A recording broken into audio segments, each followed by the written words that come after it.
من يهده الله فلا مضل له ومن يضلله فلا هادي له ونشهد أن لا إله إلا الله وحده لا شريك له ونشهد أن سيدنا ومولانا محمدا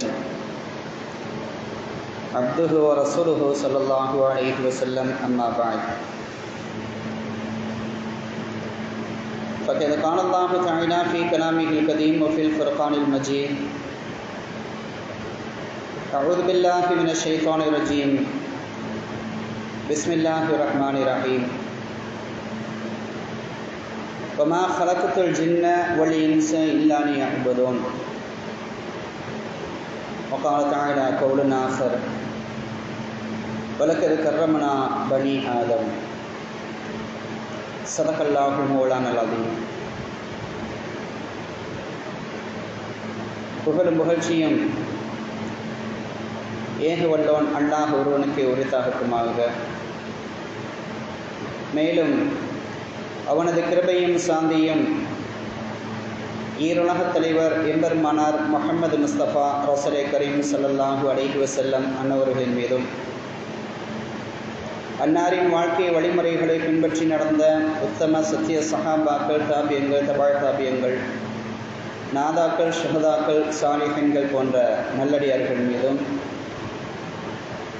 இங்கே குழும்பியிருக்கக்கூடிய நம்மவர்கள் அனைவரின் மீதும் அல்லாஹினுடைய சாந்தியும் கருணையும் என்றென்றும் நின்று நடவட்டுமாக. ஆமீன்.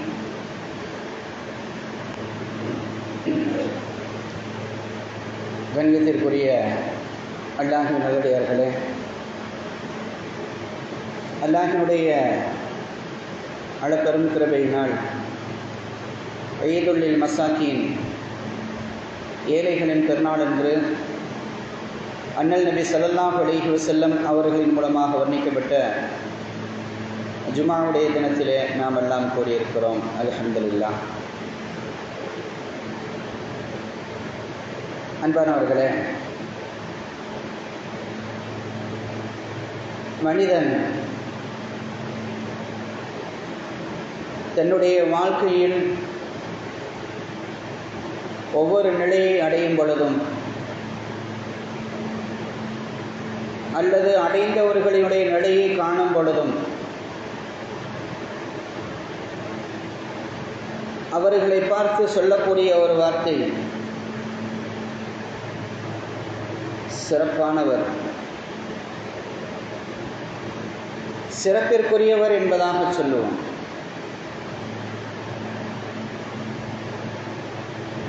இப்போ நாம் நம்முடைய நிலையில் கேட்டாலும், நான் என்னை விட ஒரு சிறந்தவன் யாரும் இருக்க முடியுமா? உங்களை விட ஒரு சிறந்தவன் இருக்க முடியுமா என்ற கோணத்திலே மக்கள் பரவலாக பேசுவதை நாம் பார்க்கிறோம். அந்த சிறப்பு என்பதாக எதை சொல்கிறோம்? ஒரு மனிதனை சிறப்பிற்குரியவர் என்பதாக சொல்வதாக இருந்தால் அதற்கான காரணம் என்ன என்பது பற்றி நாம் பார்ப்போமேயானால், ஒரு மனிதனிடத்தில் இருக்கக்கூடிய செல்வம் பிரதானமாக பேசப்படுகிறது. ஒரு மனிதனை சிறப்பிற்குரியவன் என்பதாக சொல்லப்படுவதையானால் அவனிடத்திலே செல்வம் இருந்தால் அவர் ஒரு சிறப்பிற்குரியவர். அதே போல பட்டம் பதவிகள் இருந்தால் சிறப்பிற்குரியவர். நல்ல குடும்ப பாரம்பரியம் இருந்தால் சிறப்பிற்குரியவர். கல்வி அறிவு இருந்தால் சிறப்பிற்குரியவர். இப்படி பலதரப்பட்ட நிலைகளை ஒரு மனிதனிடத்திலே காணக்கூடிய வேளையில் நாம் சொல்கிறோம், இவரா அவர் சிறப்பிற்குரியவருப்பா, அவர் சிறந்த மனுஷன்யா அப்படின்னு சொல்லுவோம். இதுதான் யதார்த்தம். ஏன்னா நாம் விளங்கி வச்சிருக்கிறது அவ்வளோதான். நம்முடைய கண்ணுக்கு படுறது அதுதான், நம்முடைய எண்ணத்தில் சிக்குவது அதுதான். இதுதான் நமக்கான விளங்குது. ஒரு மனிதனை பார்க்கும் பொழுது இவர் நல்லவரா கெட்டவரா அப்படின்ற மாதிரி ஒரு கோணத்தில் வரும் பொழுது மேலோட்டமாக ஒரு சில விஷயங்களை வைத்து இவர் சிறப்பிற்குரியவர் என்பதாக சொல்லுவோம். கெட்டவனாகவே இருந்தாலும் செல்வம் வச்சிருந்தால் அவர் நல்லவர் தான். கெட்டவராகவே இருந்தாலும் அவரிடத்திலே செல்வம் இருக்குமேயானால் அவரிடத்திலே பதவி இருக்குமேயானால், அவரிடத்திலே ஆட்சி அதிகாரம் இருக்குமேயானால் அவர் சிறப்பிற்குரியவர். யதார்த்தம் தானே?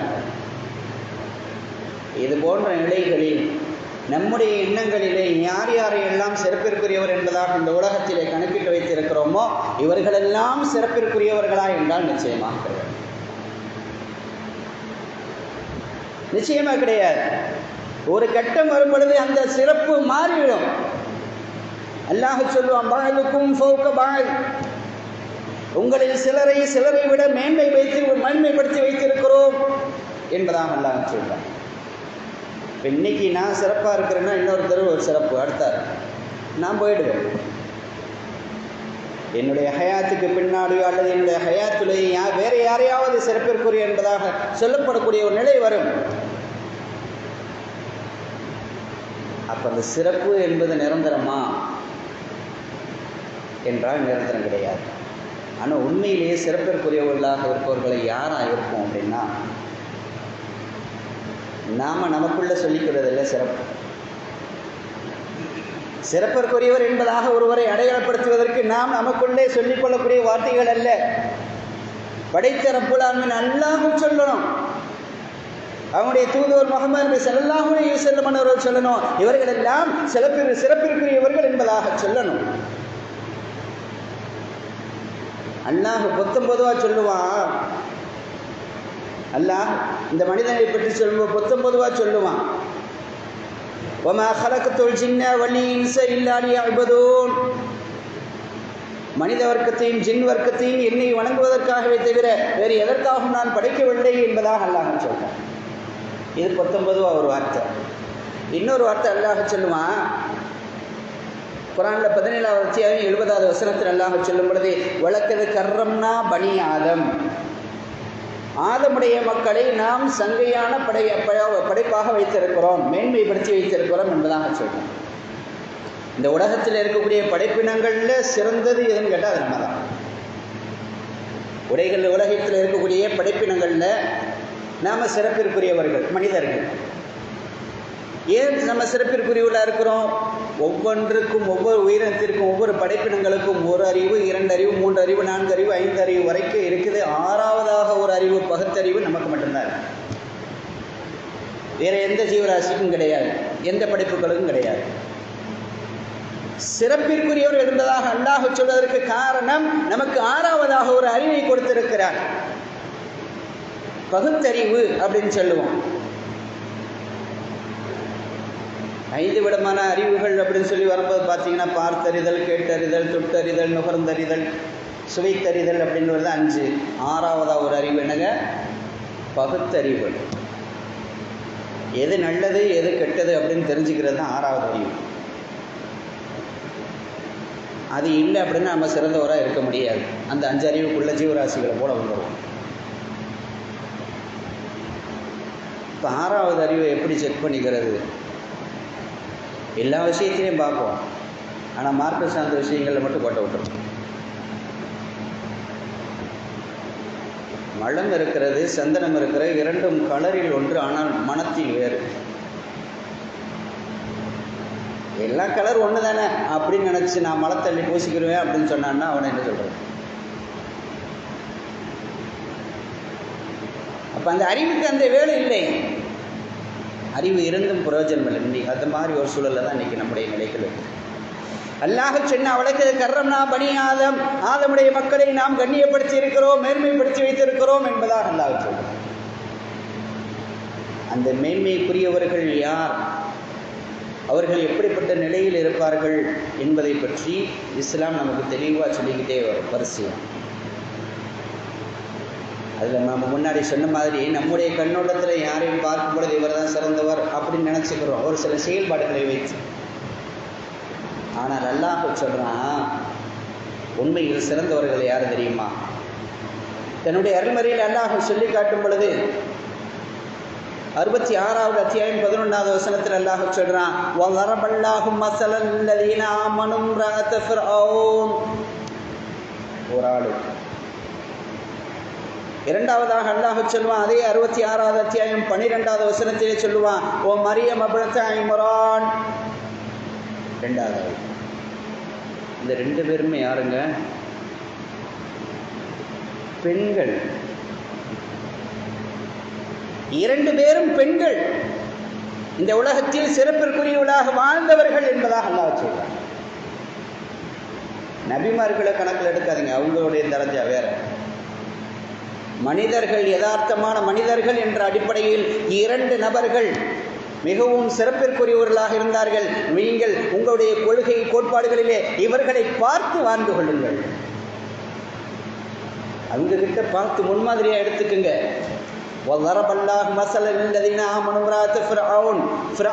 மனைவியை நம்பிக்கை கொண்டவருக்கு முன்னுதாரணமாக அல்லாஹ் சொல்றான்.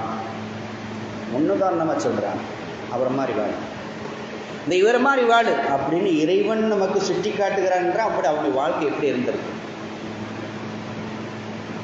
முதலாம் நபர் யாருங்க?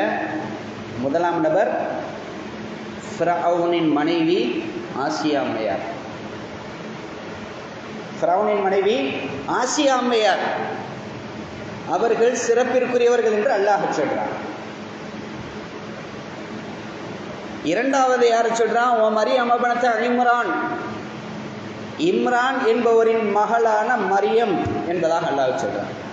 மரியம் அலைஹிஸ்ஸலாம், அந்த மரியம் தான் ஈசா அலைஹிஸ்ஸலாமுடைய அம்மா. ஈசா அலைஹிஸ்ஸலாமுடைய அம்மா மரியம். இந்த 2 பேரை அல்லாஹ் சொல்றான். இப்போ நாம் ஆச்சரியத்தோடு பார்க்குறோம், இவங்க 2 பேரும் பெண்கள், அப்படி என்ன சாதனை செஞ்சிருக்கிறாங்க? அல்லாஹ் இவர்கள் முன்னுதாரணமானவர்கள், முன்னுதாரணமாக எடுத்துக்கொள்ளுங்கள் உடைய வாழ்க்கை என்பதாக அல்லாஹ் சொல்கிறானே, அப்படி என்ன அப்படி ஒரு சாதனையை செய்து விட்டார்கள் என்ற ஒரு கேள்வி வரும் பொழுது நம்முடைய எண்ணத்தில் என்ன ஓடும் அப்படின்னா, இந்தியாவுக்கு வெள்ளிப்பதக்கம் வாங்கி கொடுத்தால் மல்லேஸ்வரி பழுத்துக்குற போட்டியில் பெரிய பாறையை தூக்கிட்டு வெயிட்டை தூக்கி காட்டினாங்கல்ல, அந்த மாதிரி எதுவும் பெரிய சாதனை பண்ணியிருக்காங்களா அவங்க? பிடி உஷா போல வெண்கல பதக்கம் வாங்கி கொடுத்த மாதிரி ஓட்ட போட்டியில் கலந்துக்கிட்டு ஏதோ நாட்டிற்காக பதக்கங்கள் வாங்கி கொடுத்துருக்குறாங்களா அப்படின்ற மாதிரியான ஒரு சிந்தனைகள்லாம் ஓடும். அப்படி என்ன இவர்கள் சாதனையை செய்து விட்டார்கள், இவர்களுடைய வாழ்வு உங்களுக்கான முன்மாதிரி என்பதாக இறைவன் சொல்கிறார். அங்கதான் நம்ம சிந்திச்சு பார்க்கணும். ஃபர்ஸ்ட் ஃபிரௌனுடைய மனைவி ஆசியா அம்மையாரை பற்றி நாம் பார்த்துருவோம். அவர்களுடைய வாழ்விலே முன்னுதாரணம் இருக்கிறது என்பதாக சொன்னானே, அவர்களுடைய நிலையை அப்படியே லைட்டாக உள்ள எடுத்துட்டு வருவோம், பார்ப்போமா. 79வது அத்தியாயம் 24வது வசனத்தில் அல்லாஹ் சொல்லுவான், ஃபகால அன ரப்புக்குமுல் அலா. ஃபகால அன ரப்புக்குமுல் அலா, நானே உங்களின் மிகப்பெரிய இறைவன் என்பதாக சொன்னான். யாரு? ஃபிரௌன். ஃபிரௌன் என்னங்க சொல்றான்? உங்களுக்கெல்லாம் மிக பெரும் இறைவன் என்றால் அது நான் மட்டும்தான், வேறு எந்த இறைவனும் கிடையாது என்பதாக சொன்னான். அப்படி ஒரு கொள்கையை வச்சு மக்களை வதைத்து கொண்டிருந்தான், சித்திரவதை செய்கிறான். என்னை கடவுள் என்பதாக ஏற்றுக்கொள்ளவில்லையா, இந்த பூமியிலே உனக்கு வாழ்வதற்கு தகுதி கிடையாது, அடிச்சு ஒழிச்சுக்கிட்டு வந்தான். இந்த சந்தர்ப்பத்தில் தான் மூசா அலைஹிஸ்ஸலாம் அவர்கள் அல்லாஹ்வுடைய மார்க்கத்தை கொண்டு வர்றாங்க. மூசா அலைஹிஸ்ஸலாம் அல்லாஹ்வுடைய மார்க்கத்தை கொண்டு வந்து மக்களுக்கு மத்தியிலே பிரகடனப்படுத்துகிறார்கள். ஏகத்துவ பிரச்சாரத்தை ஆரம்பிக்கிறார்கள். அல்லாஹ் மட்டும்தான் கடவுள், அவனை தவிர வேறு எந்த கடவுளும் கிடையாது என்பதாக சொல்லி ஃபிரௌனுடைய மூக்கை உடைக்கிறார்கள். அவனுக்கு ஒரு பயம் இருந்துச்சு. ஃபிரௌனை கண்டால் அவனுக்கென்று ஒரு பயம் இருந்தது மக்களுக்கு மத்தியிலே. அந்த பயத்தை தவிடுபடி ஆக்கக்கூடிய வேலையை பார்த்து கொண்டிருக்கிறார்கள் மூசா அலைஹிஸ்ஸலாம் அவர்கள். இப்போ ஃபிரௌனுடைய மனைவியாக இருக்கக்கூடிய ஆசியா அம்மையார் அவர்கள் தன்னுடைய கணவனாகவே இருந்தாலும், மிக பெரும் ஒரு அரசனுக்கு மனைவியாக இருந்தாலும், ஒரு அரண்மனையிலே சுகபோகமான வாழ்க்கையை வாழ்ந்து கொண்டிருந்தாலும், கணவன் சொன்ன அந்த வார்த்தையை மாத்திரம் ஏற்றுக்கொள்ள முடியவில்லை. கடவுள் என்பதாக நீ எப்படி சொல்லிக் கொள்வாய்? நீ எப்படி கடவுளாகுவாய்? என்னை போன்று உன்னை போன்று மனிதரானே நீ. கடவுளாக நீ இருப்பதற்கு தகுதியுடையவன் அல்ல என்பதாக என்ற கோணத்தில் இருந்து கொண்டிருக்கும் பொழுது மூசா அலைஹிஸ்ஸலாம் அவர்கள் கிராஸ் பண்றாங்க. அவங்க அல்லாஹ் தான் கடவுள் என்பதாக எடுத்துரைத்த நேரத்திலே ஆசியா அம்மையார் அவர்கள் தன்னுடைய கணவர் சூப்பர் பவரா அல்லது மூசா அலைஹிஸ்ஸலாம் கொண்டு வந்த அந்த அல்லாஹ் சூப்பர் பவரா திங்க் பண்றாங்க. மூசா அலைஹிஸ்ஸலாம் அவர்கள் கொண்டு வந்த அல்லாஹ் தான் சூப்பர் பவர், அவன் தான் என்னுடைய ரப்பு என்பதாக அந்த இடத்துல சொல்றாங்க. அந்த கொள்கையை உறுதியாக ஏற்றுக்கிறாங்க. இந்த நேரத்தில் நடக்கக்கூடிய நிகழ்வு என்னன்னு தெரியுமா? அல்லாஹ் சொல்றான், 20வது அத்தியாயம் 71வது வசனத்தில் அல்லாஹ் சொல்லுவான், قال آمنتم له قبل أن آذن لكم إنه لكبيركم الذي علمكم السحر فلو قطعن أيديكم وأرجلكم من خلاف ولأصلبنكم في جذوع النخل ولتعلمن أينا أشد عذابا وأبقى. அல்லாஹ் என்ன சொல்றான் தெரியுமா? ஃபிரௌன் இந்த வார்த்தைகளை சொல்லிக்கிட்டு இருக்கிறானா, நான் உங்களுக்கு அனுமதி அளிப்பதற்கு முன்னால். மக்களை பார்த்து சொல்லக்கூடிய வார்த்தை என்னங்க? ஃபிரௌன், நான் உங்களுக்கு அனுமதி அளிப்பதற்கு முன்னால். மொபைல் ஆஃப் பண்ணு.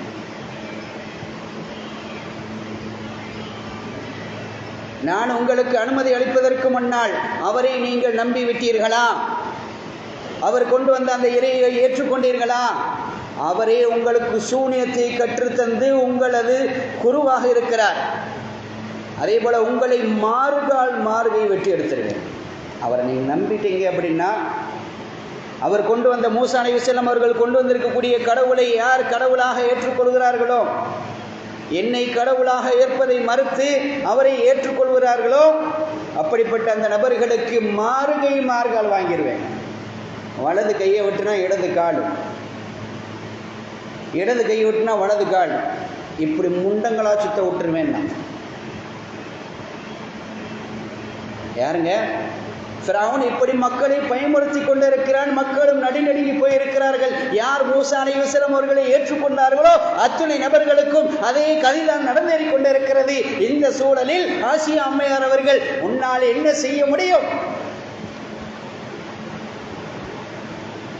நீ என்னுடைய கணவனாக இருக்கலாம், உன்னை நீ கடவுள் என்பதாக சொல்லிக் கொண்டிருக்கலாம், உனக்கு மனைவியாக நான் இருப்பதன் காரணமாக இந்த அரண்மனையிலே மிகப்பெரும் சந்தோஷத்தை மிகப்பெரும் நிம்மதியை நான் அடைந்து கொண்டிருக்கலாம், அந்த சுகமான வாழ்க்கையை நான் அனுபவித்துக் கொண்டிருக்கலாம். ஆனால் உன்னை கடவுளாக ஏற்க முடியாது.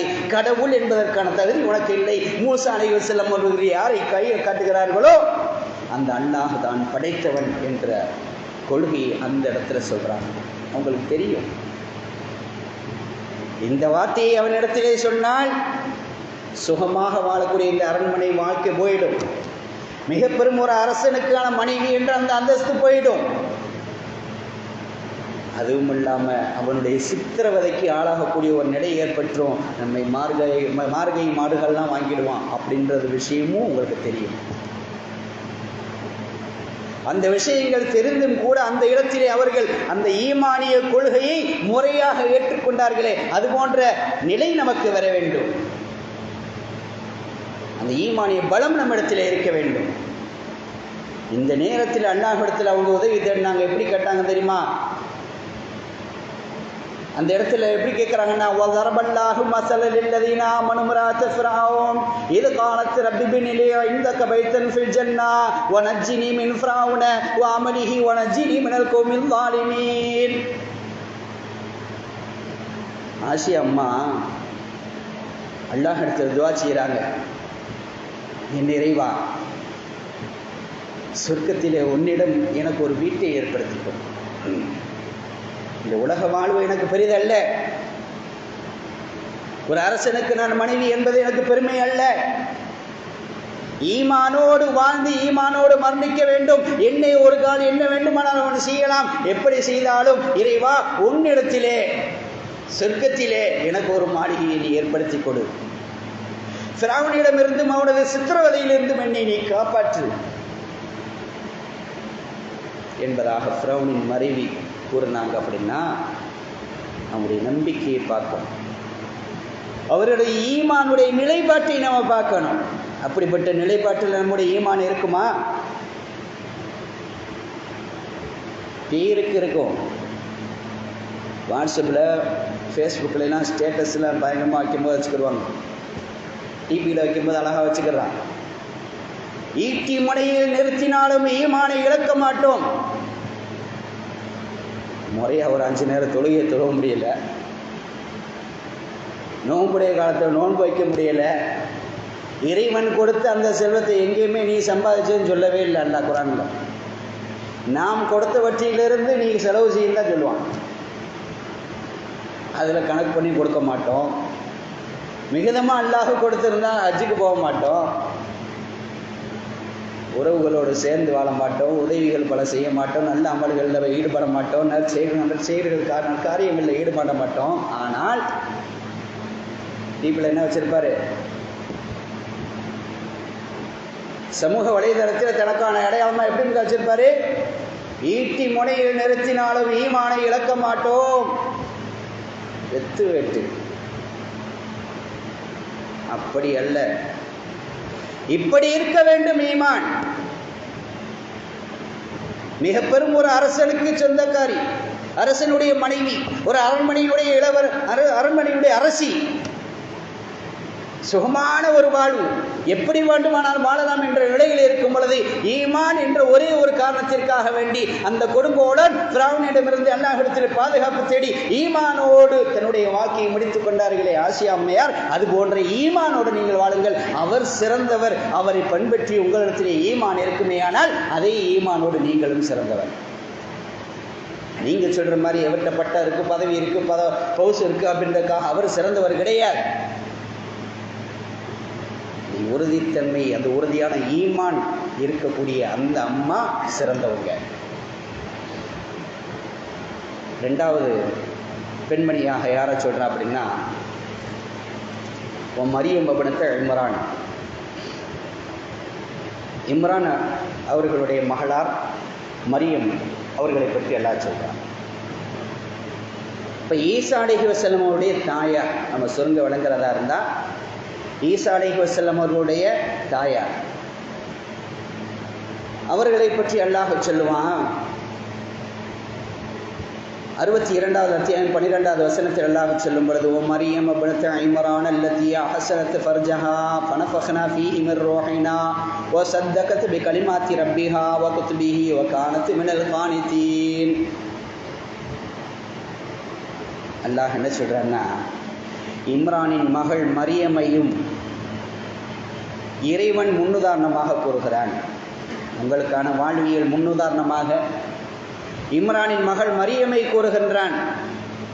அவர் தமது கற்பை காத்து கொண்டார், அவரிடம் நமது உயிரை ஊதினோம், அவர் தமது இறைவனின் வார்த்தைகளையும் அவனது வேதங்களையும் உண்மைப்படுத்தினார், அவர் கட்டுப்பட்டு நடப்பவராக இருந்தார் என்பதாக அவர்களை பற்றி சொல்றார். இப்போ மரியம் அலைஹிஸ்ஸலாம் அவர்களுக்கு அல்லாஹ் ரப்பல் ஆலமீன் வானவர்களின் மூலமாக, அதாவது ஒரு ஆணுடைய துணை கொண்டு அவங்க பிள்ளை பெற்றுக்கல. யதார்த்தத்தில் அப்படின்னு பார்த்தீங்கன்னா, மனித இனம் உருவாகிறதுக்கு பெண்ணின் சினை மொட்டையும் ஆணின் உயிரினமும் ஒன்று சேர்ந்தால் மட்டும்தான் என்ன செய்யும்? கருத்தரிக்கும். யதார்த்தம். பெண்ணின் சினை மட்டையும் ஆணின் உயிரினமும் சேரணும். இது இந்த உலக யதார்த்தம். ஆனால் மரியம் அலைஹிஸ்ஸலாம் அவர்களுக்கு ஆணின் துணை இல்லாமலேயே அல்லாஹ் ரப்பல் ஆலமீன் அவருடைய கருவை தரிக்க வைக்கிறான். இப்போ அல்லாஹ் சொல்றான், நம்முடைய ரூஹை நாம் ஊதினோம் என்பதாக சொல்றான். மடக்குகளை வச்சு அவங்களுடைய வயிற்றுல ஊத வைக்கிறான்.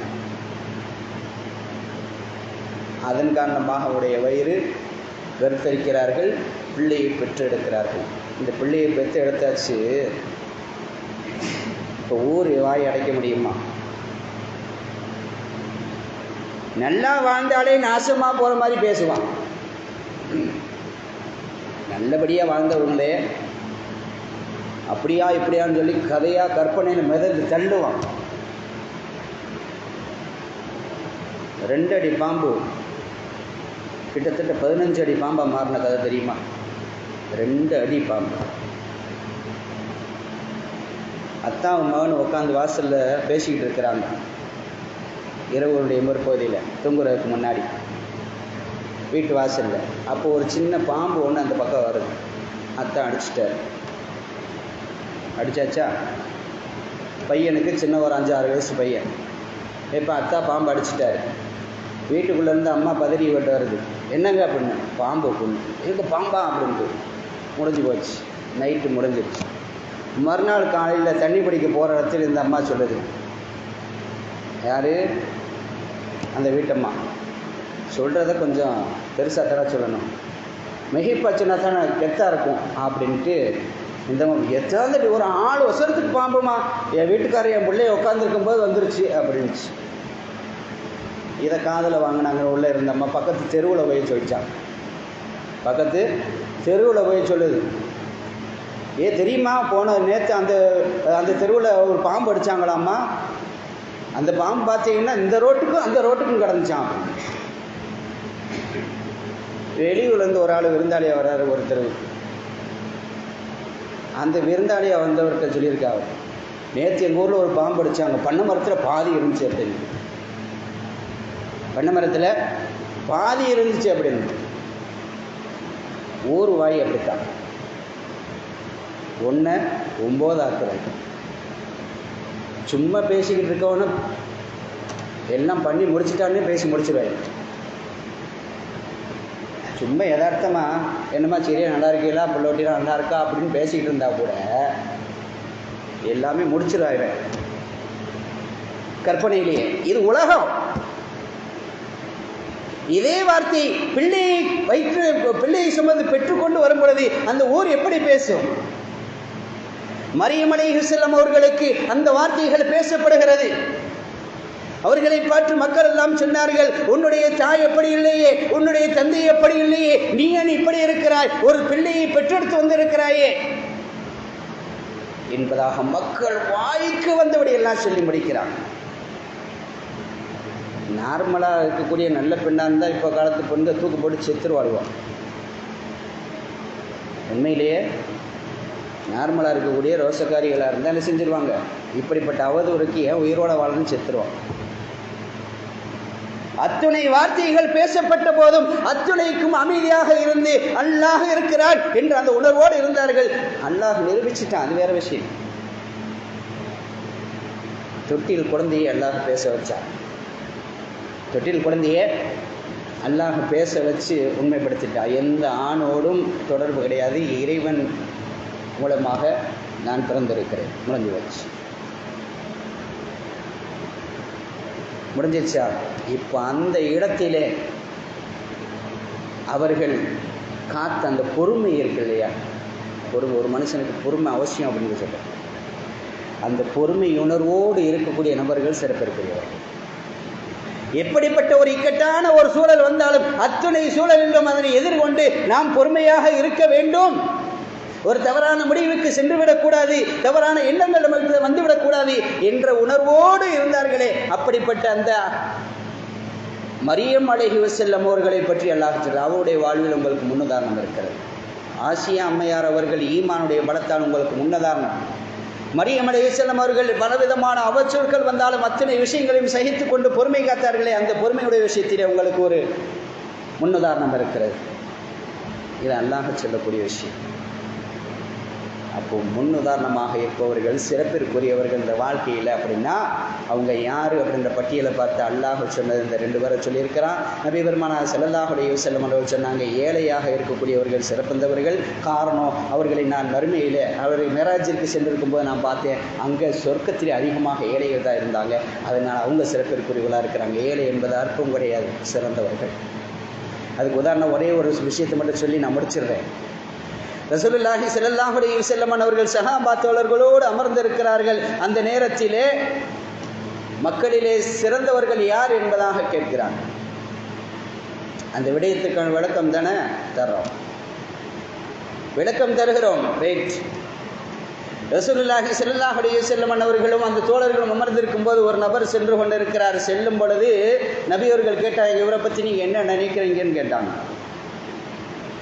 இவரை பற்றி உங்களுடைய அபிப்பிராயம் என்ன கேட்டபோது அந்த சஹாபா தோழர்கள் சொன்னார்கள், யார சொல்லலாம், இவர் மிக பெரும் செல்வந்தர், மிக பெரும் கண்ணியத்திற்குரியவர், மிக பெரும் ஆளுமை மிக்கவர்.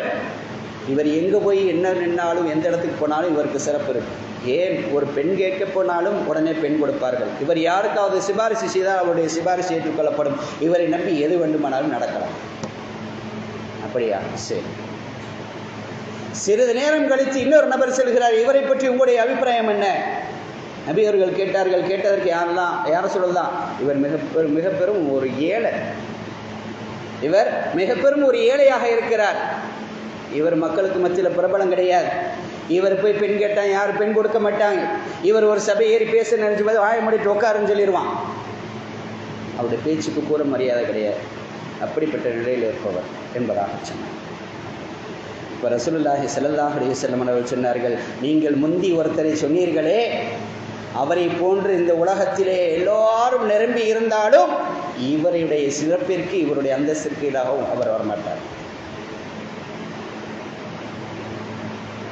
அப்போ இந்த சிறப்பிற்குரிய லிஸ்ட்டில் ஏழைகளை சொல்லி வர்றாங்க, பொறுமையாளர்கள் சொல்லி வர்றாங்க. ஈமானுடைய நிலைப்பாட்டில் யார் உறுதித்தன்மையோடு இருக்கிறார், இவர்கள் எல்லாம் சிறப்பிற்குரியவர்கள். இப்போ மனித வாழ்க்கையில் சிறப்பிற்குரியவர்கள் யார் என்ற கேள்வி வந்தால் அல்லாஹ் சொல்லியிருக்கணும், ரசூலுல்லாஹ் சொல்லியிருக்கணும், அவங்க தான் சிறப்பிற்குரியவர்கள். நம்முடைய எண்ணத்தில் நாம் பார்க்குறதுல யாரை எல்லாம் சிறப்பிற்குரிய பார்க்குறோமோ அது ஒரு காலம் இருக்கலாம், ஒரு காலம் இல்லாமல் இருக்கலாம், அது மாறி போயிடும்.